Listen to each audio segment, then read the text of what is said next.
good to have you all join. We have a really exciting session lined up today around improving and evaluating your RAG application. My name's Aparna, one of the founders of Arize.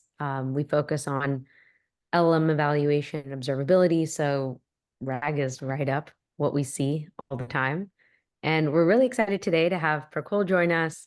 Prakul is a senior PM over at MongoDB.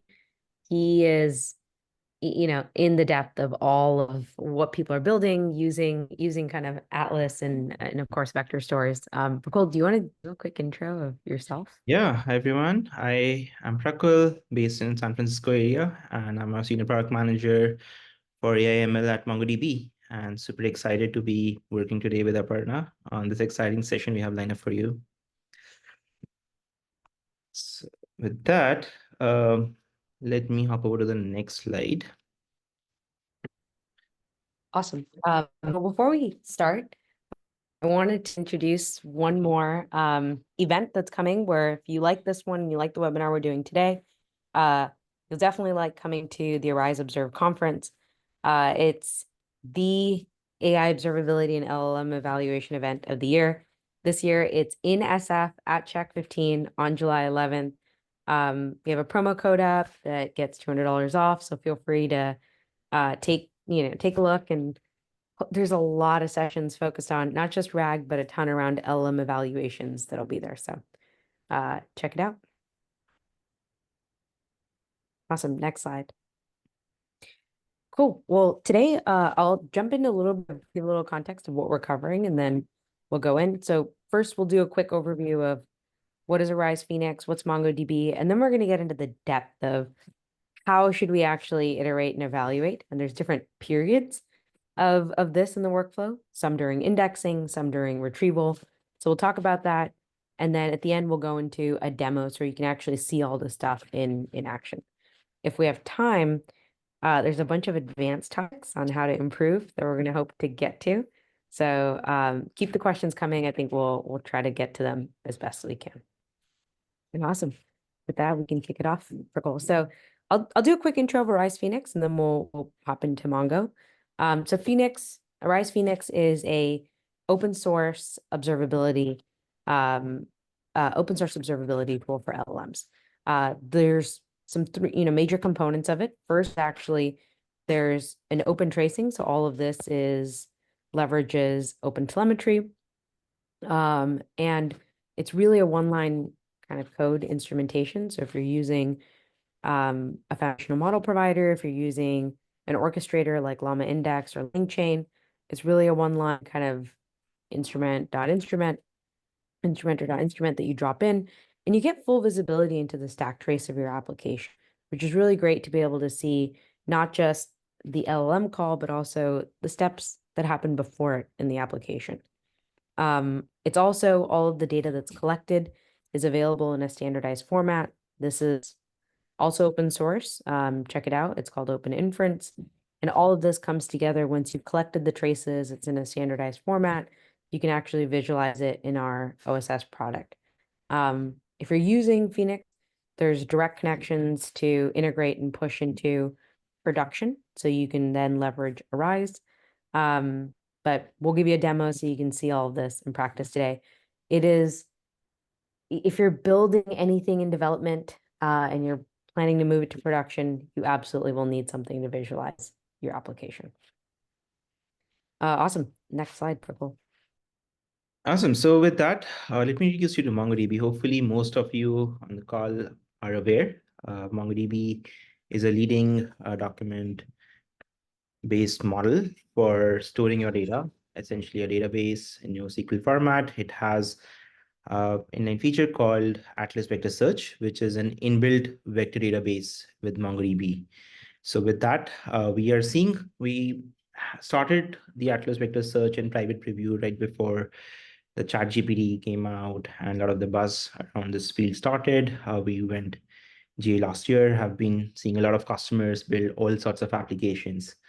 But the prime categories that you would see are the semantic search, RAG, Copilots kind of experiences, leveraging the vector database.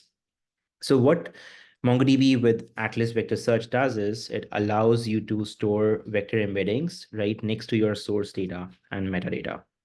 So what it essentially enables you to do is your vectors are updated in the database, right? Like, and they are synchronized with the vector index. So essentially, there are benefits to having this full life cycle for building any RAG application or any GenAI application where a single source can work as a memory for your long-term memory for your LLM applications.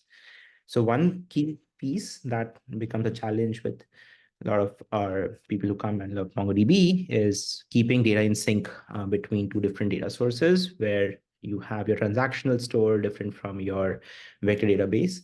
All those ETL can become challenging over time.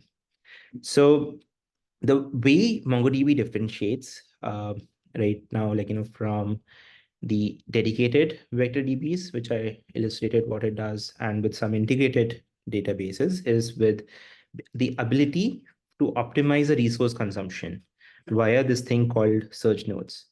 So essentially, it helps you get started by having all your data in one place, but we understand and recognize that vector database or vector data type is fundamentally different from your text data type, is different from your other transactional data type. So you can essentially isolate the vector type using enabling the search nodes, which is a single click mechanism which spins off this dedicated hardware that's fully managed. So you have the full ETL support. You don't have to do anything, but it lets you choose hardware optimized for vector types.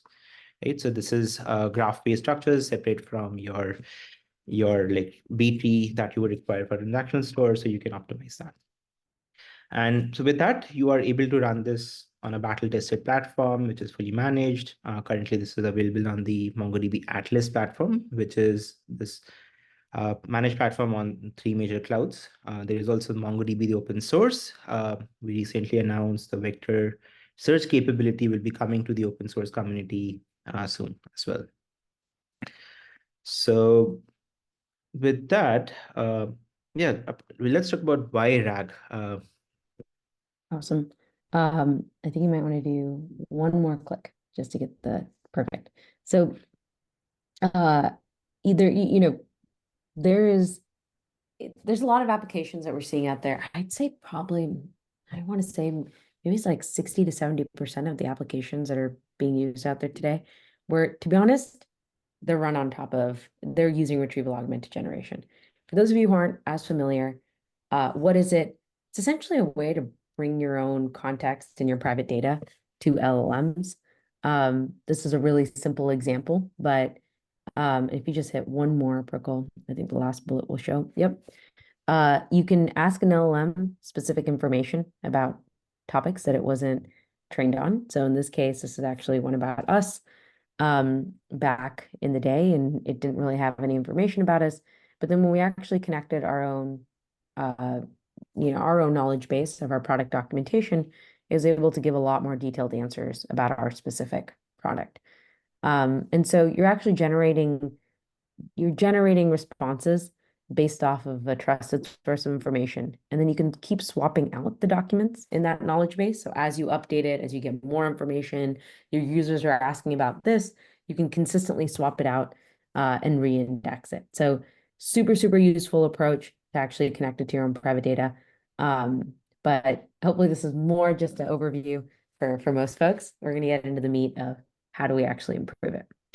Yeah, and to add on to that, I think we are seeing some really powerful applications across all industries that utilize this very specific pattern for RAG. And a lot of the benefits that Aparna mentioned, especially the other methodologies of prompt engineering, fine-tuning, are complementary to it. But as you want to increasingly teach more knowledge to your large language models, this is the methodology of choice. Yeah. Powerful implications.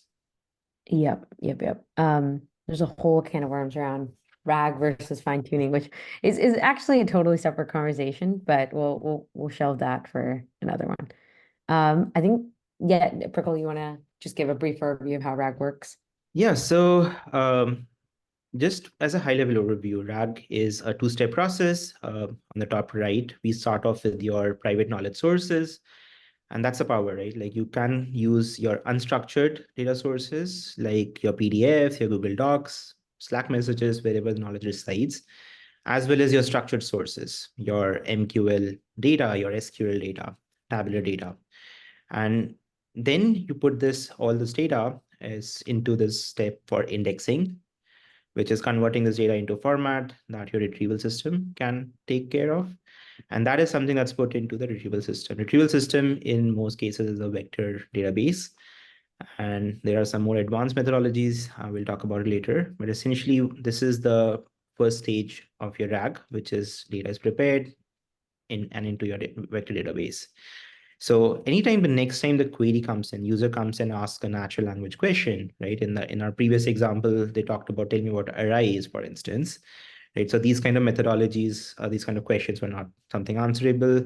So with text search or with your general database search, so with RAG, that query gets into a pre-retrieval process, you do some query processing, and then you ask that question to your vector database. So the pre-retrieval process is taking that query, converting it into your embedding. We'll talk more about it, doing some other methodologies like expansion. But essentially with that, you get your results from the database, which are in certain order. You put it to a post-retrieval process, attach it with a prompt, and send it to an LLM.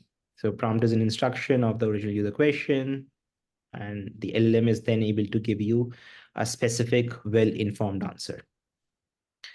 Now, with that, it's kind of like, it's one big challenge that we see in production with customers is how do I exactly evaluate, right? Like, so the answer that I'm getting, is it trustworthy? Is it fair? Is it grounded in reality? And that's where like Arize comes in. Yeah. Thanks, Prikul. So you have the retrieval process, and this is a concept we're going to keep covering throughout the rest of this talk, but there's a concept you guys might have heard, which is using LLM as a judge. We'll just give a brief overview of it. It's basically an LLM evaluating the output of another LLM. In this case, the way it works is, let's say that you had to ground it. If you had the response coming back from the previous slide. So if you go back, Prikul, you have retrieved some information, right?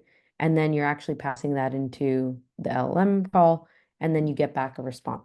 Well, what if you want to know, is the response actually using the data that was retrieved, or to just make up information? This is actually one where you could have a human labeler go in, read all the responses, look at every single one, and write down, okay, yes, it's based off of the context, or it's not based off of the context, or it's answering the question, or it's not answering the question. Time consuming, it's very costly. This is a great spot to use LLM as a judge. And the way that it works, if you go to the next slide, is essentially you have another call to an LLM. This other call takes in, hey, here was the response that was provided.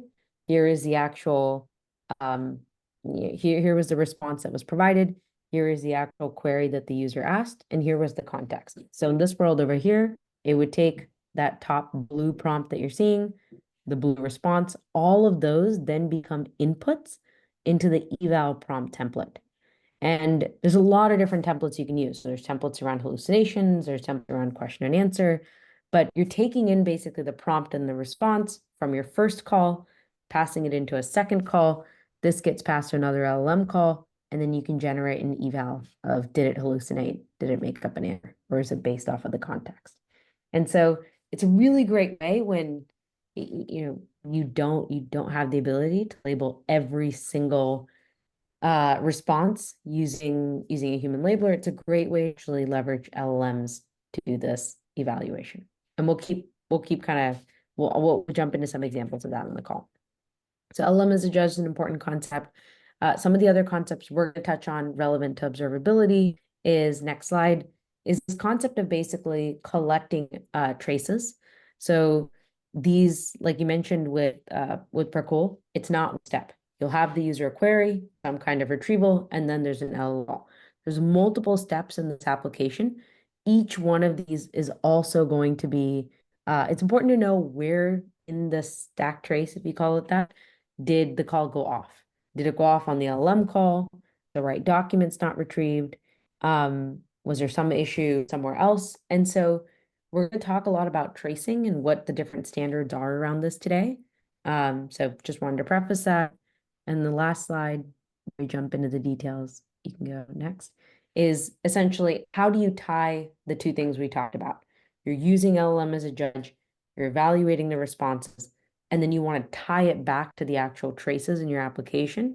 And so we'll walk through in the demo today how to actually connect the responses, connect the retrievals, and annotate those so you can figure out the entire call kind of hallucinate and where exactly. So in this step over here, the entire call from the chain level actually hallucinated, but you can tell here based off of the retrieval metrics, the relevance was really, really poor of the documents that were retrieved. It actually pinpoints down to where to go dig in and where to actually fix the issue.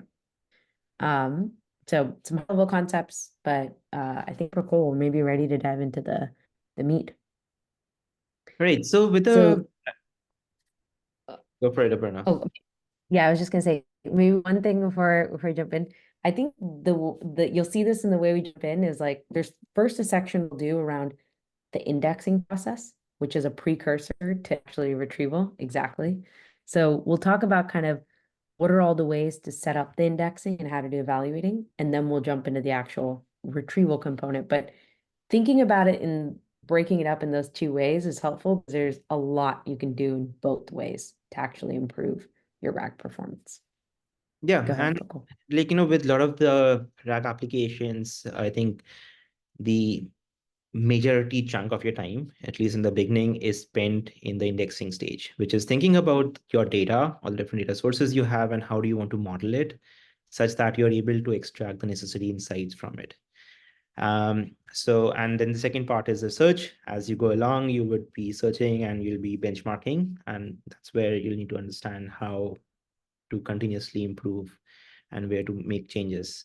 But as I said, indexing. So what is indexing, right? Like, so in a basic at the very starting level, right? So you start off with you have a text field.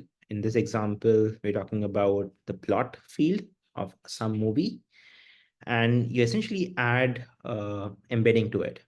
So embedding is an output from a large language model, embedding models, bunch of providers there, but essentially converts that text into a floating array. Now, this array is something that's n-dimensional space and is able to understand the semantic correlation of different concepts being discussed in that particular text. So MongoDB is a document database. Essentially, think of it as like a JSON, like an object that you would be using very much in your application. That same thing gets stored into your database. So this is how you get started. But essentially with this process, like, the indexing is we are taking a document, like let's say you have your unstructured thing like a PDF. That's where a lot of knowledge is. And it's a richly structured document. You have your headings, you have some paragraphs, you have some subheadings. So a lot of meaning, and you can't take that entire PDF, put into it, right? Increases cost, it leads into some problems. So that's where you want to think of breaking it down into these things called chunks.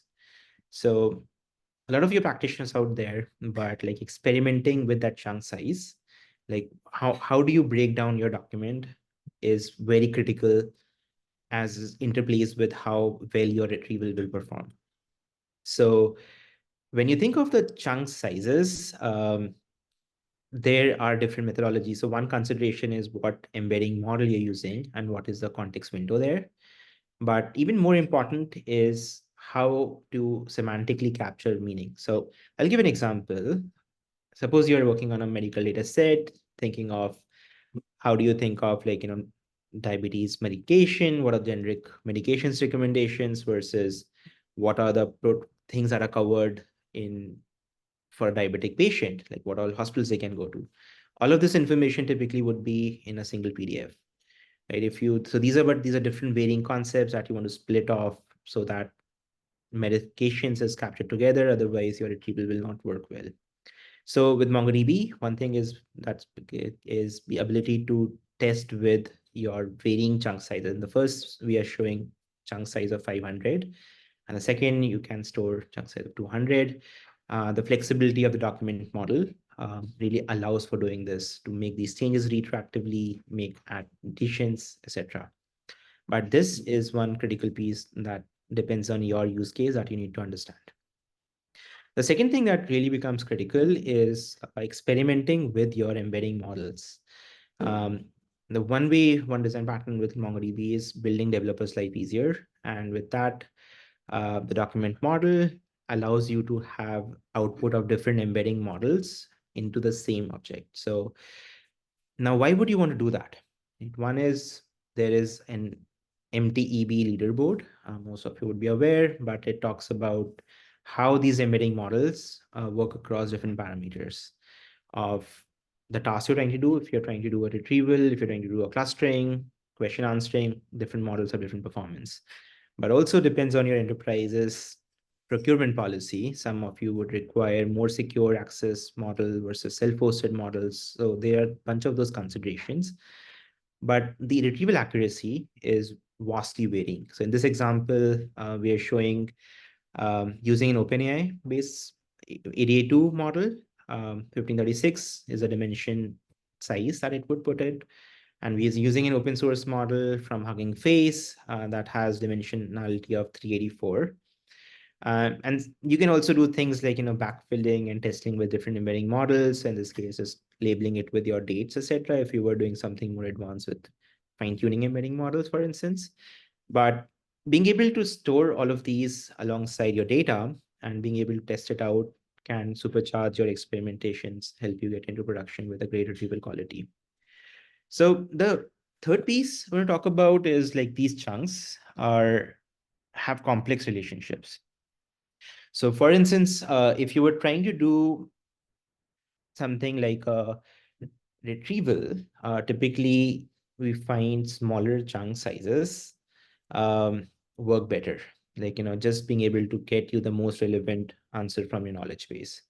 But as you go into the generation step of the RAG, it's always that you want to provide the LLM more context, more data around that retrieved chunk, such that it's able to reason better. So that's something, there are a bunch of research around it, but known to massively improve the quality of the generated response.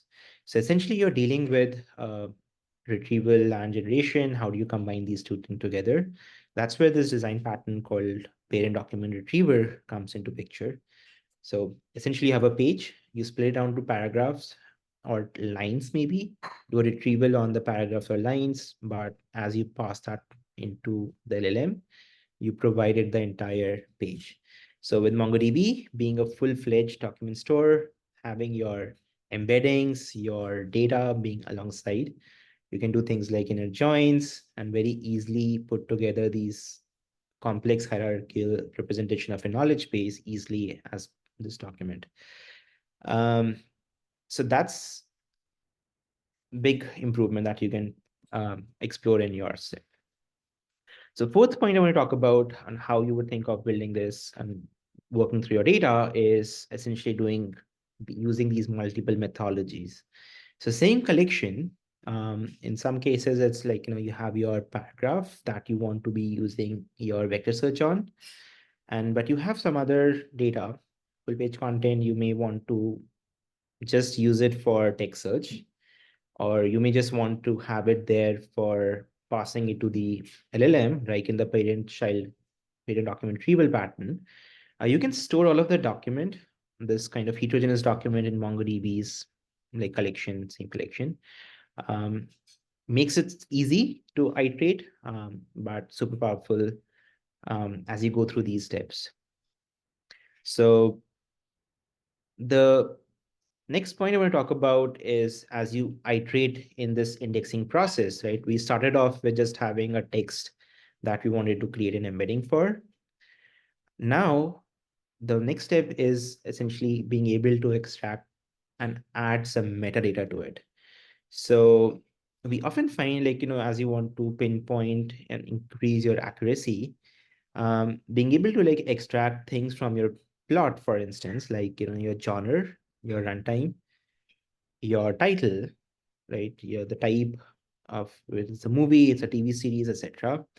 and converting it into like specific text. So this is something that's known to supercharge your productivity on your retrieval performance, as well as gives you the explainability of why exactly did you suggest a certain answer. A lot of the chatbots you would have seen have run into those issues, some popular media stories. And having some of these steps helps with both explainability and the quality. And one important step here is this kind of metadata augmentation is essentially an iterative step. You would have an hypothesis that you would put into production, figure out as you get customer feedback, run your own evaluations, and then realize this is a missing piece of your metadata. And that's where you can go and do a backfill. And the document model of MongoDB allows you that flexibility without running into tricky data migration issues. So with that, now I talked of a bunch of these ideas, right? These are starting from simple to some more complex ones, but you will realize the importance of this experimentation. But how do you know experimentation is actually working? You need to be able to show improvements, and that's where Aparna can talk about like how Arize helps you do this. Awesome. Thanks, Prokul. Yeah, I think one of the things that we hear about is obviously there's a lot of flexibility. MongoDB just, has a ton, but, I think folks, as you're building out this indexing component, there's a lot of questions you need to answer.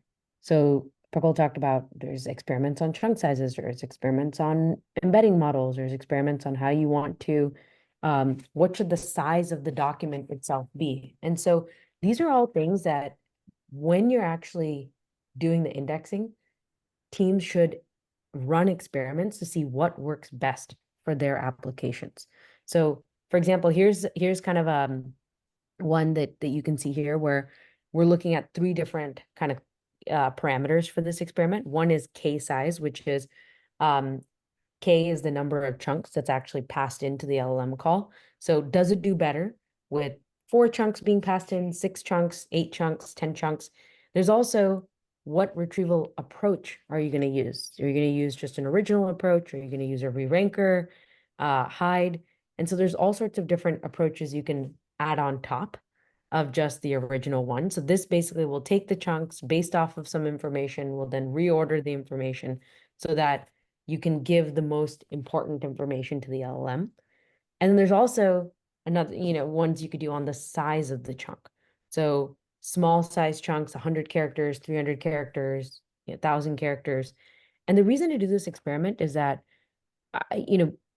there's a lot of research we've put out actually around where you place the information within the chunk actually impacts how well the LLM is at finding it and using it. So if it's at the beginning of the document, if it's at the end of the document, the size of the document. So even if you have just because you give more information to an LLM, doesn't mean that it's actually using the entire information. Propose nodding because you've probably seen this. And so it's actually, some folks might think, well, the best approach is going to be K equals 10, chunk 1,000. Just give it as much information, give it the largest size chunks, and just have the LLM go in and dig in and find the right chunks. But actually what we've noticed, and I'm happy to share some of maybe Sarah, we could just share some of the Twitter threads in the chat, but there's a lot of just research we put out around different LLM providers not being able to find the right chunks if you give it too much information. And so this is something that, depending on your application, you should actually do during indexing. If you do during indexing is figure out, yeah, and you can go to the next slide, Prokul, actually, that's a great point. So for example, these are just some results I'll share based off of the ones that we've done on our own applications. And then there's actually a script. It's kind of the first just, open source script that you guys can use to run these experiments. But this is one, for instance, where we kept the chunk size the same. So everything was like 100 characters or, 100 words. And basically what we did was we tested it across different retrieval methods and different case sizes. So how is it on the original kind of just retrieval approach? And then how is it on K equals 4 versus K equals 6? So in this case, you can see, and the y-axis is just like percentage of incorrect kind of evals. And so even in the first two boxes, maybe Prokol, you could just highlight those, but on the sample size that we actually just tested, it actually did a lot better on the k=4 than it did on k=6, just using the original kind of same retrieval approach, same chunk size, but just on a different number of k values. This is more chunks being given to the LLM provider. And so it's really important that, as a, if you're using RAG, you have some idea of, is the chunk size that I'm giving, is the retrieval approach I'm using, is the number of chunks I'm using, all kind of the best for my application. You can go to one more, just to show one more example. So this is another one where we kept the, in this case, the top row is kind of the chunk size is the same. So chunk equals 100. And then if you go below, chunk is 300. And then we did chunk 500 and we did chunk 1,000. So it's kind of checking a couple different chunk sizes. So by sizes here, it's just like number of words, number of characters, however you want to define it. And then we looked at basically different retrieval methods, and we looked at different case sizes. So you can actually, there's a lot of different kind of approaches that you can take care of, like how you want to run these experiments and benchmark it.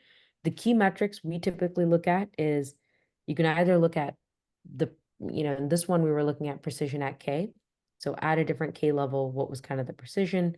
And then you can also use LLM evals to say, okay, overall end to end based off of these experiment parameters, this was kind of the overall kind of incorrect questions that I answered. So the metrics itself can depend on what you want to focus on.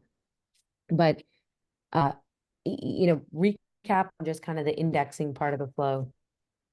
There's a lot of different approaches. I think Prokol went through a ton of them. I think on the evaluation side, there's a lot around running experiments on it. If you go back actually 2 slides, Prokol, what we'll do is actually drop this link to a script that we have and just open source as part of the Phoenix library, where you can actually go in and test out different setups of these, and you can run these sweep experiments to be able to use. Yeah, that's super helpful. Awesome. I think I'll hand it back to you. So now we're going to move into the second phase. So all up until now, we were talking about the indexing approach. Now we're actually getting into your application's deployed. You're now using this. It's actually in the retrieval flow. So we'll jump into how to iterate and evaluate this part. Awesome. So retrieval at a very basic level with MongoDB is there is a MQL stage, $vector search, that you provide with your query vector. So this is your query converted into using the same embedding model, and you provide a path of where it's stored, and you provide essentially a limit parameter, which is the k parameter Aparna was talking about earlier. This is the number of nearest neighbors from the data source, like from your knowledge base that you want to retrieve, that most closely aligns with your query. And essentially, there's a parameter optional for num candidates, which is used for improving trade-off between your recall and your performance. Essentially, it's a number of HNSW entry points that you want to explore. We would recommend trying out things like from 5x the limit to 10x the limits to see how that impacts your accuracy. Very simple is to get started, and comes with a pre-filtering stage. There's a filter parameter, as you can see, and this would work on more structured data. So it's a pre-filtering stage of all the data that you have. It will do a subset of the graph and then do a vector in search on this. In this case, we want to restrict it to all the year, which is less than 1990, greater than 1980. So LLMs are not great at this kind of reasoning. So using the best of both worlds. But essentially there's more, like as you iterated RAG. So this was a basic vector search that we talked about. And then we talked about vector search with metadata pre-filtering. And then there's also post-filtering that you can evaluate. You can just use pure text search with MongoDB, and you can combine your pure text search with your vector search using a methodology called hybrid search. Essentially having a foundation of that indexing data is already stored. You can try out these iteratively very easily and see what works best. So with that, we see that this is where a lot of your challenges will come in. And I'll have Aparna talk about the common issues and how to discover and evaluate those issues. Awesome. Yeah, I think especially as the application gets deployed, this is also where it starts to impact the users. So evaluation is not just important and as you're indexing, but especially important on the retrieval side. So in this flow over here, I'll just walk through kind of some of the common things we see. So this is the overall flow, right? User asks a query, searches for some documents, retrieves some context, that's then used to generate some response.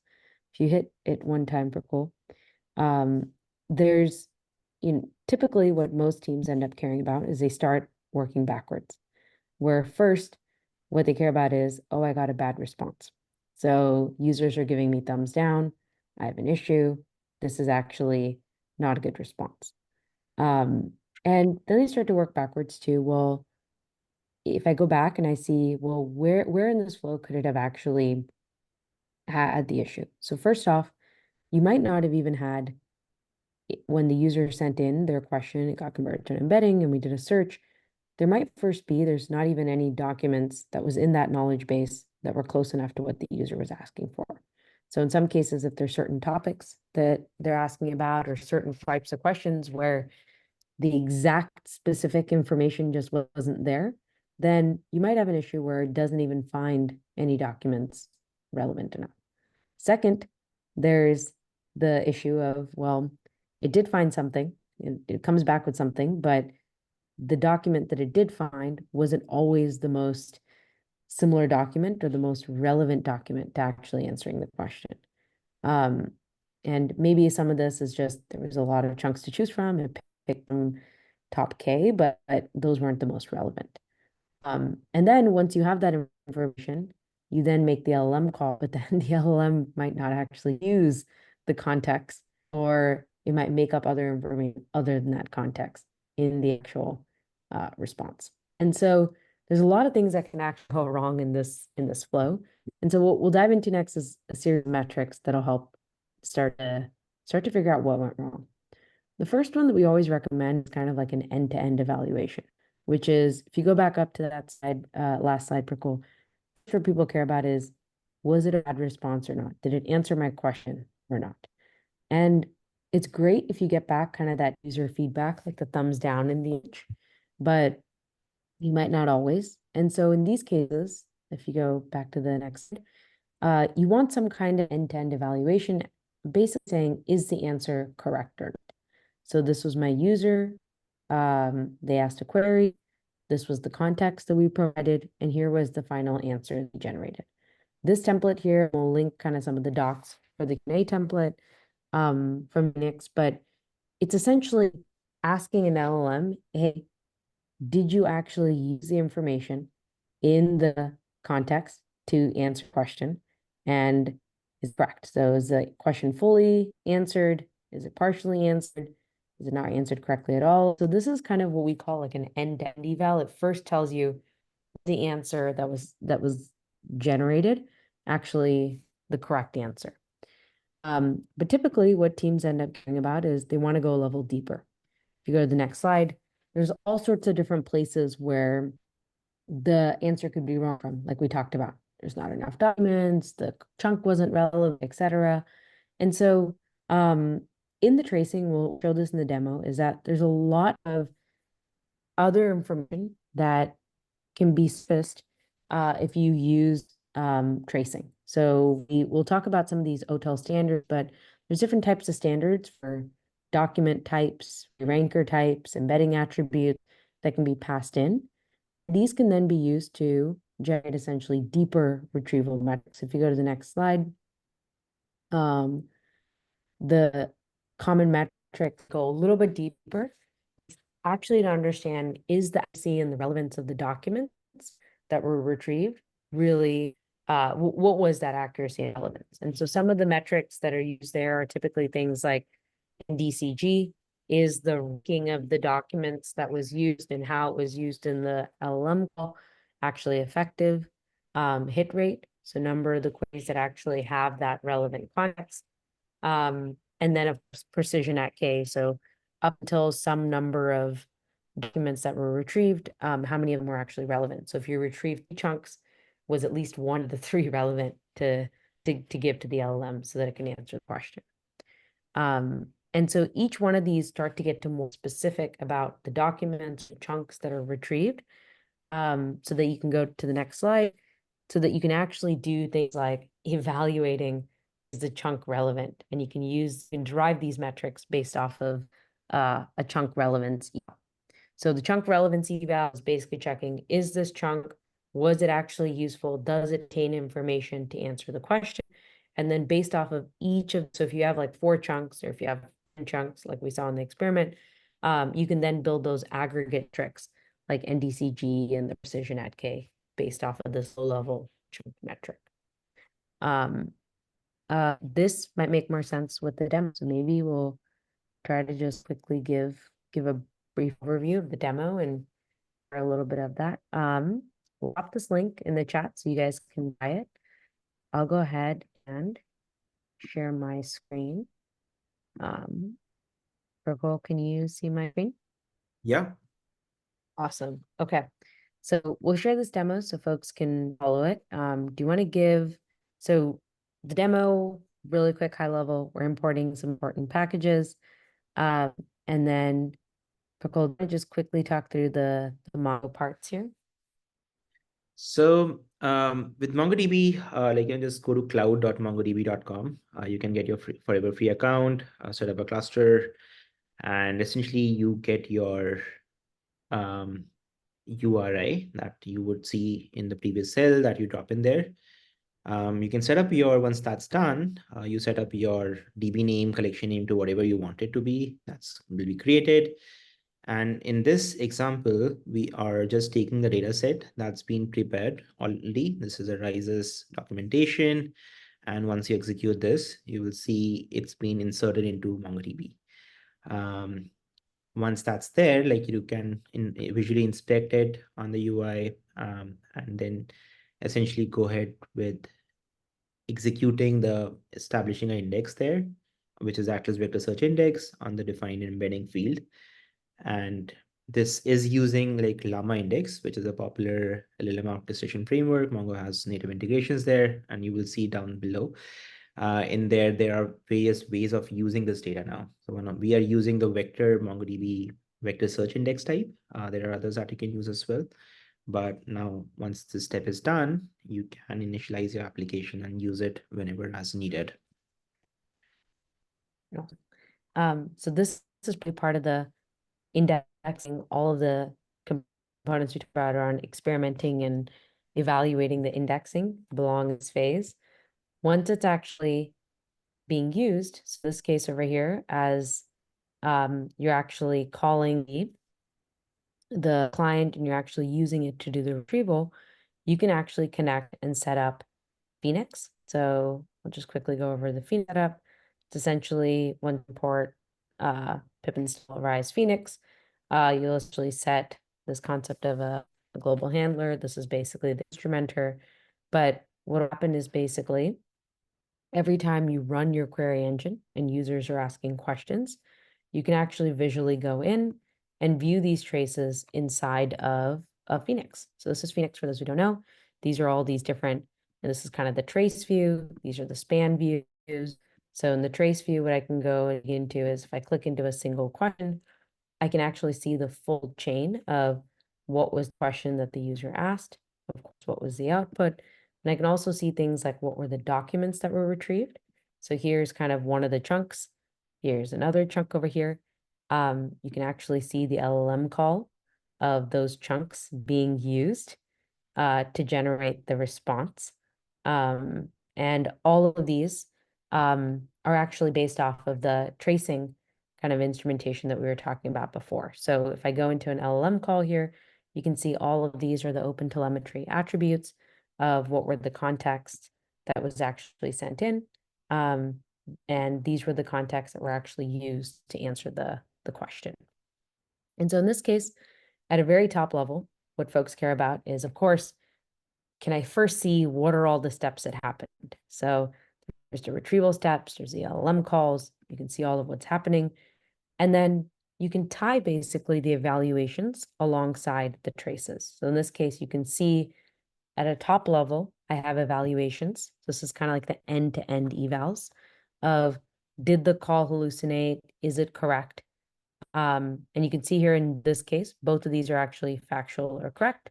You can see it gives an explanation of how it's actually generated.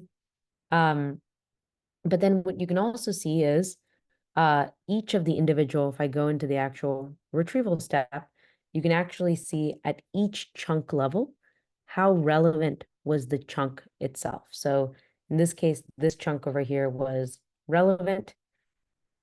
This chunk over here was relevant.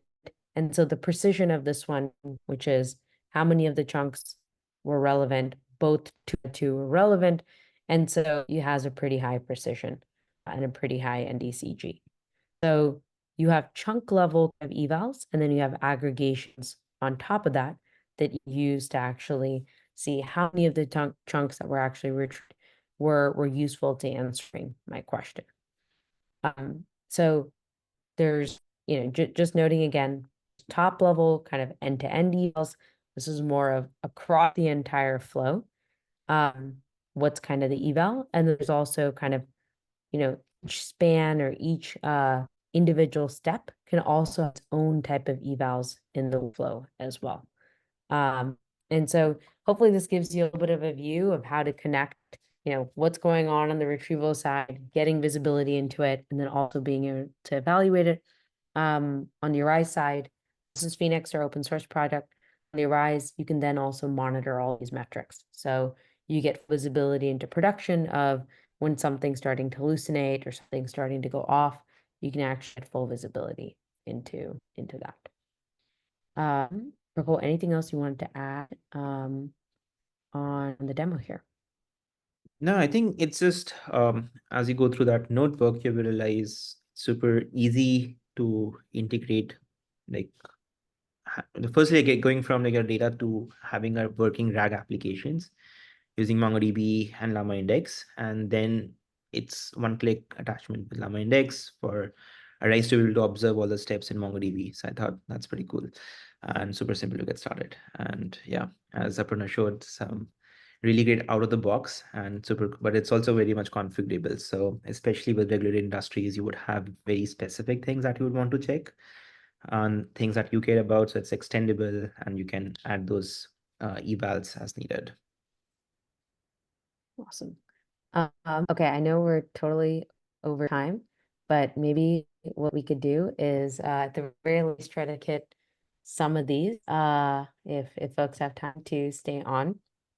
I guess we'll start with some of the ones in the Q&A. So what are the different retrieval approaches, specifically rank or hide version? There's a lot to unpack on both of those. What I'll do is definitely drop some of the papers just to take a look. At a high level, basically what to do is once you actually do the retrieval process, there's approaches you could do on basically how do you either re-rank the information that you have actually collected, which is, not all the chunks are the most useful chunks to actually answer the question. With hide's actually a like hypothetical document embedding. It's basically a way of it's a slightly more complex method where you're generating a hypothetical document for an incoming query, which is basically looks up the the document is basically then embedded and embedding and used to look up the documents that are similar to the hypothetical documents. And so slightly more complex approach. But what we see in practice is that most folks will typically start off with maybe the more original approach. And then as they start to realize certain types of questions or certain types of, it all comes back to the user experience, certain types of questions are not being answered, then they start to investigate or certain type of retrieval approaches, maybe slightly better for their use case. But we'll link some papers. Oh, thanks a ton, Sarah. Roshan also asked to confirm having the relevant info at the start or the end of the chunk because context is better than having it in the center of the chunk. So we did do something that, we did do in a lot of some of our, research posts, Twitter posts. We saw there was definitely kind of if you had it at the beginning, it actually depends per LLM and per foundational model provider. Some did really well when it was at the end. Some kind of almost forgot what was there in the beginning as went further down reading it. I guess Prickle, you guys notice anything like that around um anything I see more of like it's actually I would say start sometimes at progression, but this is definitely one to test out with your own founder provider because each will behave slightly differently. Yeah, I think there was a whole loss in the middle that became pretty popular. But so yeah, I think this happens a lot with, like, we work a lot with medical domain customers, regulated industries. So this ability to where exactly the information shows up has a big implication towards the end of the results, beginning of the results, within the chunks, and even with, like, I think the context sizes of the LLMs have been increasing, but typically, like, there are restrictions. Either it's cost of these LLMs that, like, you're paying for, as well as, like, what you can actually use in your restricted environment. So that's where, like, you want to get back to doing all the things on the retrieval side to fix and re-rank those things. Yeah, if you're interested, Roshan, there's whole just search needle on a haystack. Greg K got a lot of actually really good research on this, and then a ton of other folks like us have been contributing back things like that to it. So it's a really good hole to get lost in. Awesome. I think maybe do you want to tackle just some of Jonathan asked, do you have any tips on where to look for good embeddings, especially specialized, like chemical or physics or material science experts? So Um, yeah, I think on that front, there are few embedding models which are domain specific. Um, like maybe, like, there is Voyage just for law and others, but typically it comes down to having some benchmarks, like having your own data set and testing out these right next to each other, a couple of embedding models. And that was the example I was showcasing in one of my slides. That is super critical, like, as you're trying to get off the ground. And then as you understand what is a good embedding model look like for your case, it's a cost of figuring out, okay, this is what it's gonna cost with the number of queries you're running in production, and if that's something feasible. And that's where you try figuring out, like, some of the smaller models, maybe look at some other more advanced techniques on where you can get the similar performance, this as you have established as a baseline. But yeah, there is really, like, I would say MTB leaderboard is a friend. There are a lot of the models that show up there. And then you would do some research on maybe like something like a Hugging Face to look at what open source models are there and if there is anything that corresponds to your use case.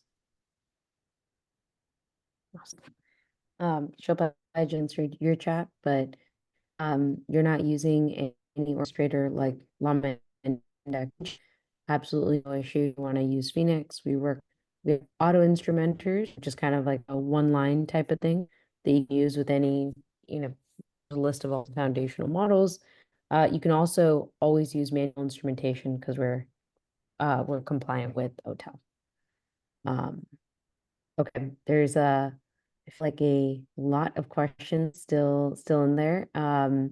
Any other ones, Prokol, you specifically wanna tackle? Maybe we have time for one more, so you can pick one. So I think one question that's asked here is, yeah, maybe we'll do one quick one. So why Phoenix, why Llama Index? I think the answer is you can pick any. MongoDB and Phoenix both work with LangChain, Llama Index, DSpy, a bunch of others. So you can pick whatever you want. The other question here someone is asked is like, how is MongoDB different from other vector databases? So I talked about two things. One is one big differentiator. It's a full-fledged document store, which also gives you transactionality. So you can, if you're using some dedicated vector stores, like they don't have transactionality capability, so you would be using two separate stores, then you need to keep them in sync, because that's an application lifecycle. With MongoDB single store, you have things like your vector search, your conversation history, or semantic caching all in single place. Greatly reduces the cost of experimenting and putting in production. The second piece is the independent scaling piece, where you have your single store, but you can put this vector index into a specialized hardware that's optimized for this graph like lookup, which works as a same like from your query or your API perspective, but under the hood it's separated. So you have the capability to scale those vector nodes all the way from just 2 nodes to 32 nodes, depending on your read volume. So this kind of a flexible composable system is able to get you the best of both worlds.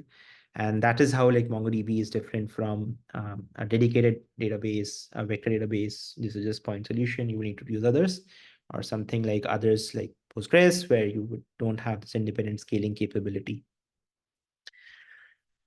With that, I think we are almost at time. So there are some more good questions, and yeah, maybe we'll put out a doc with these questions or something.